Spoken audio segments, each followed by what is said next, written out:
Salli wa sallim ya salam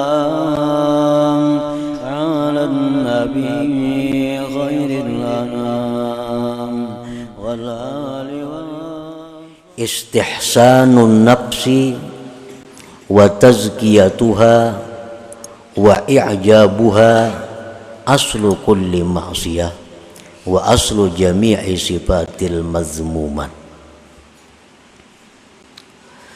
Bermula menganggap baik diri, menganggap baik diri, menganggap bersih diri,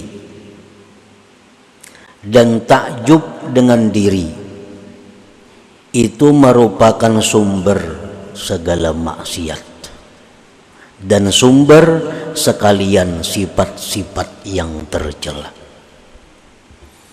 Kita merasa diri kita ini sudah baik, kita merasa diri kita ini sudah bersih. Nah, apabila kita merasa demikian itu, maka perasaan itu adalah merupakan sumber kemaksiatan dan sumber segala sifat-sifat yang tercela.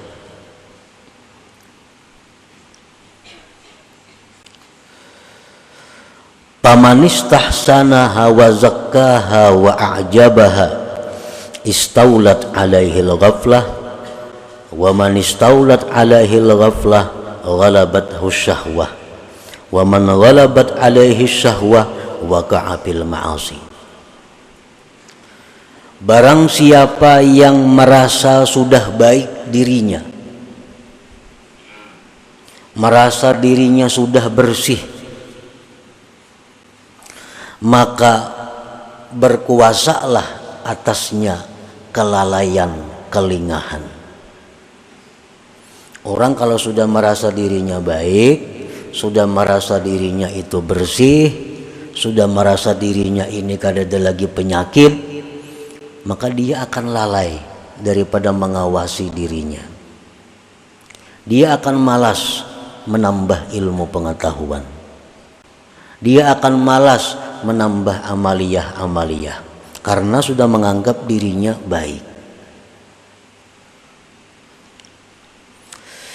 Orang yang merasakan dirinya sudah baik, orang yang merasa dirinya sudah bersih, dia akan lalai. Dan orang yang lalai itu dikalahkan oleh syahwat, oleh keinginan-keinginan yang negatif, yang tidak baik.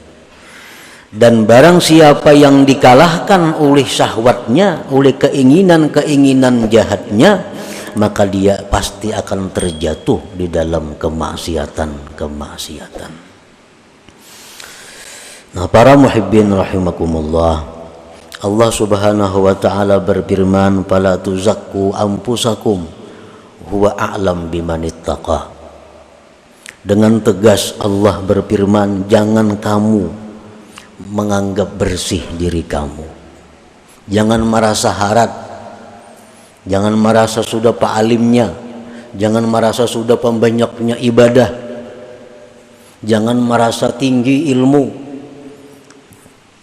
Allah yang tahu siapa-siapa orang yang takwa kepadanya itu.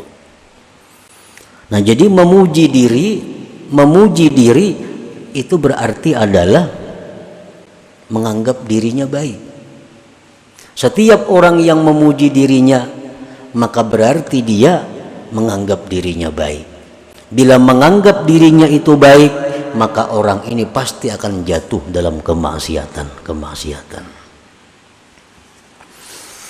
Rasulullah sallallahu alaihi wasallam bersabda, "Salasun muhlikat." Ujar Nabi, ada 3 yang membinasakan. Salah satunya beliau menjawab, wa i'jabul mar'i binafsih, takjubnya seseorang dengan dirinya sendiri. Wa adamur ridha bin nafsi wa su'uz zanni biha wa tuhmatu biha aslu kulli ta'atin wa aslu jami'i sifatil mahmudat. ketiadaan ridha dengan diri. Nya merasa dirinya nih kada baik. Dan buruk sangka dengan dirinya. Buruk sangka dengan diri sendiri. Dan tidak percaya dengan diri sendiri. Itu merupakan sumber segala taat. Sumber segala taat. Dan sumber sifat-sifat yang terpuji. Kalau kita merasa kotor, kalau kita merasa banyak penyakit, kalau kita merasa diri ini hina, nah itu adalah sumber kebaikan, sumber segala sifat yang terpuji.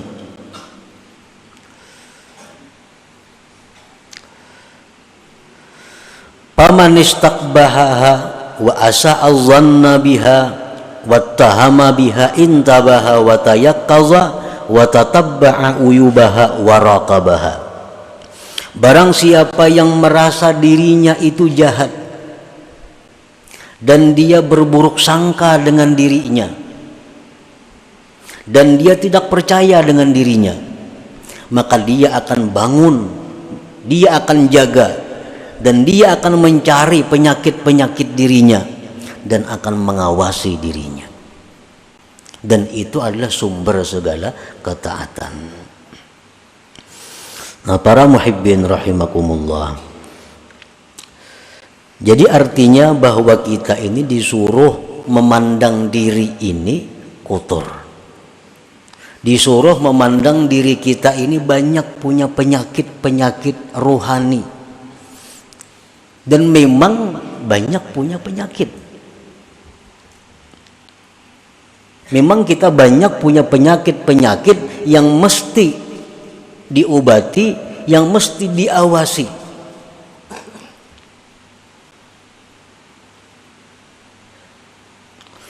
Imam Ghazali rahimahullah berkata, "Idza aradallahu bi'abdin khairan bassarahu bi'uyubi nafsih."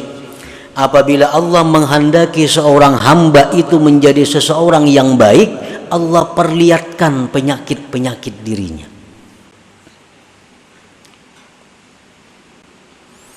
Penyakit kita, penyakit diri kita. Pertama misalnya tulul amal. Artinya tulul amal itu kita merasa bahwa kita ini hidup lebih lama lagi. Kita menyangka bahwa minggu depan kita masih hidup. Kita menyangka diri kita ini bulan depan masih hidup.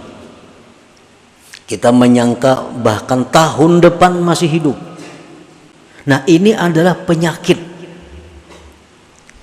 Bila kita merasa bahwa kita ini bulan depan, minggu depan masih hidup, berarti itu penyakit diri kita. Penyakit. Dan penyakit ini merupakan penyakit dalam yang berakibat macam-macam.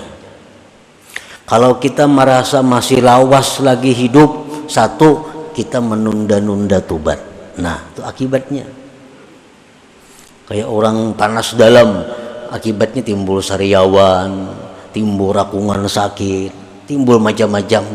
Nah, sama ini, orang yang merasa bahwa bulan depan, tahun depan masih hidup, satu, menunda-nunda tobat, kayak nagin tobat. Menunda-nunda amal salih, menunda berbuat kebaikan, menunda menuntut ilmu. Nah, ini penyakit. Jadi kalau ada dalam diri kita penyakit yang namanya tulul amal, itu wajib hukumnya kita mengobati supaya jangan ada lagi tulul amal itu. Nah, itu pertama penyakit kita, tulul amal. Yang kedua, mungkin penyakit rata-rata kita adalah tamak. Tamak bid dunia wa qanaah bil akhirah. Tamak. Arti tamak itu adalah bahwa kita ini masih merasa kurang.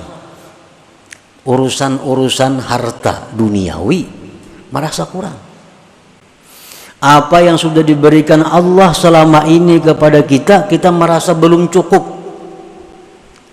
dan selalu hendak menambah, selalu hendak menambah. Nang bisa buah hendak dua, nang dua hendak tiga, tiga hendak empat. Nah, ini adalah uyubun nafsi, ini penyakit. Akibatnya apa orang yang ini, orang yang punya penyakit tamak ini akibatnya banyak akibatnya. Satu, mau mengangkat embun orang. Batas tanah misalnya, di sini mau mengangkat. Nah, ini tamak. Kalau cukup lawan yang ada. Inya mengejar apa yang dicarinya walaupun dengan jalan yang haram untuk memenuhi targetnya. Nah, ini akibat penyakit yang ada pada diri kita, tamak.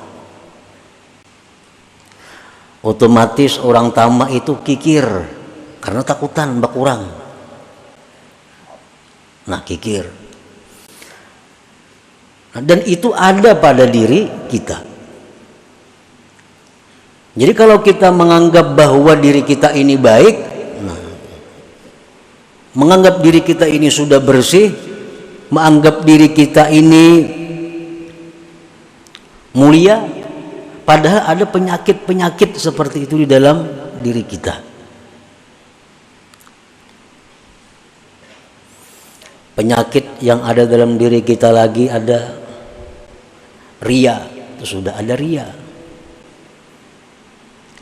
Beramal, beribadah itu bukan karena Allah. Ada juga orang beramal, beribadah itu karena Allah, tapi minta dibalas di dunia. Ria juga. Orang baca surah Waqiah mudahan dapat rezeki berlimpah ruah. Orang membaca amalan ini supaya jadi orang dimuliakan oleh manusia. Orang membaca amalan wirid ini supaya dihormati oleh manusia. Walaupun dia itu karena Allah, tapi tujuannya manfaat amalan itu dalam dunia. Nah, ini pun kalau ada dalam diri kita penyakit. Nah, apabila Allah Subhanahu wa ta'ala menghendaki kita ini menjadi orang yang baik, Allah memperlihatkan kepada kita penyakit-penyakit diri kita. Pemarah. Pemarah itu penyakit. Sedikit sarik. Kalau marahnya itu marah fillah, itu disuruh. Arti marah fillah itu marah di jalan Allah. Nah, ada orang yang melanggar hukum Allah, dia marah. Melanggar hukum Allah. Ada pemarah ini kada. Kalau ada sesuatu yang kada cucuk lawan inya, marah. Nah, itu pemarah ngarannya. Dan pemarah ini penyakit, bisa berakibat dendam, bisa berakibat berniat buruk kepada orang lain. Nah, bermula dari pemarah. Orang yang merasa dirinya pemarah itu wajib hukumnya fardu ain menghilangkan penyakit pemarah itu. Sebab dengan adanya marah itu kita dipermainkan syaitan seperti bola, ditendangnya ke sana, tendangnya ke sini. Dan orang yang sudah pemarah itu berkata-kata yang tidak terukur lagi. Kada tahu orang tua, kada tahu kuitan, kada tahu siapa. Bila sudah marah itu macam-macam. Allah Subhanahu wa ta'ala memuji di dalam Al-Quran, wal kazimin al ghaiza, orang-orang yang mampu menahan marahnya.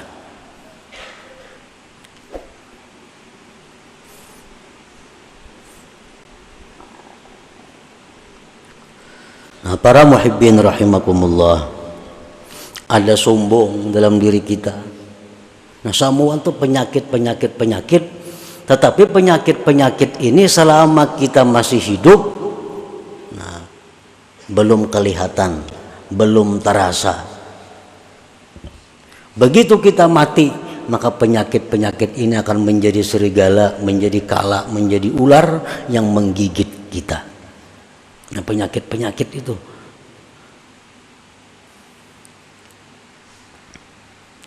Apabila Allah Subhanahu wa ta'ala menghendaki kita ini menjadi orang yang baik, Allah perlihatkan kepada kita tentang penyakit-penyakit diri kita. Jadi wajib kita nih berubat. Kamana berubat lawan orang nang mengerti masalah itu.